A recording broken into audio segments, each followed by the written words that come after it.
Right, so let's start work on the debris setup. So drop another geometry node here. Get rid of that. Well, don't get rid of it, just hide it. And start now debris.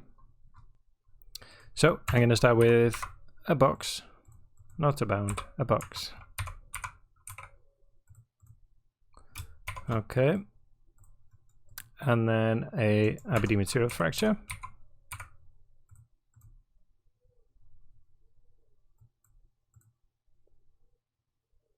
Just let that run at the default settings. I'm going to turn on chipping,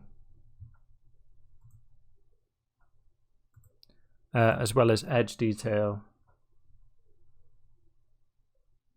Okay, and then I'm going to use an exploded view to have a look at these pieces.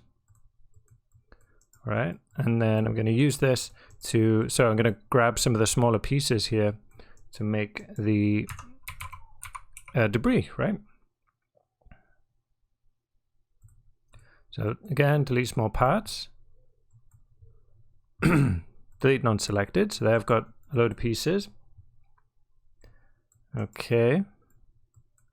So we're going to have kind of different levels of subdivision. You know, we've got really small pieces, and then we've got, you know, which are going to be just a couple of polygons, and other pieces with a bit more.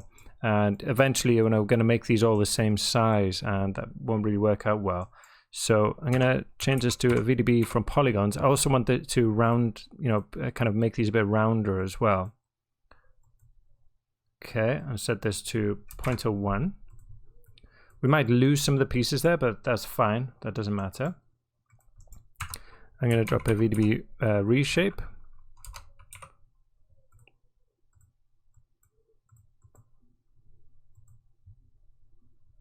Okay, dilate them up a bit, and then convert them back to polygons.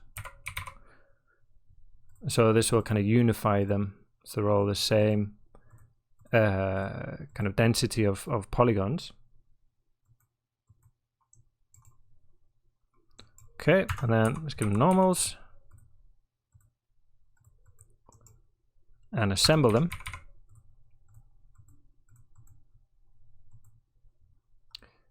And we'll call this debris. So they've got a name attribute now. And now in a for each loop, I'm going to run over each piece. So basically now I want each piece, right, to be in the center and roughly the same size for these pieces, right? If there are, by the way, any pieces, we'll do that after actually, I think, yeah. You know, we can go through these pieces and kind of pick off any that we don't like. You know, you might not want these long kind of sausage shape pieces, but we could do that after. So basically for each piece now, I want it to go into the center, and I want it to be roughly a meter square. Obviously a meter square is too big, but just so they're all about the same size. So the way we do that is we iterate over each one, and in the transform here, we use the the expression $CEX, so that will move it, find its centroid, and move it back to, you know, the 0 in X. It should anyway, if we visualize it. There we go. You see it's on 0 there. And then we do the same for these as well. So minus $CEY minus $CEZ. Okay. And then, oh, I don't need another one actually. And then in scale, I'm going to do 1 divided by the size in X. Okay, so that will make it, you see it's like, that will make it a meter wide in X.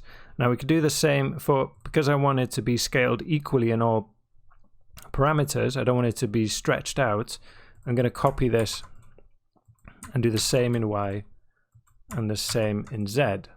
Okay, so now we should find, maybe we need to translate first.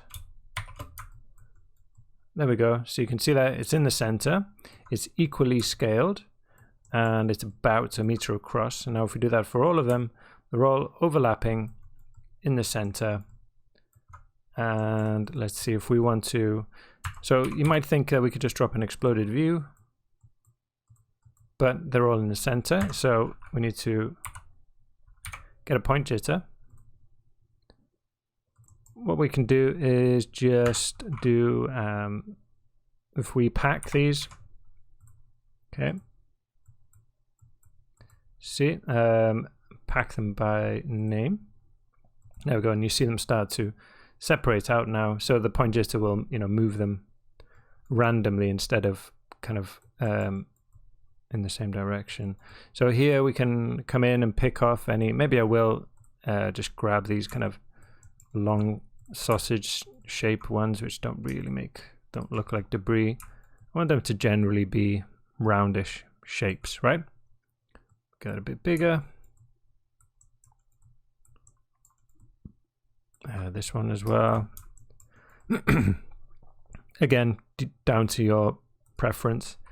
And then just delete them and then bypass and get rid of that. Okay, so these are our debris pieces.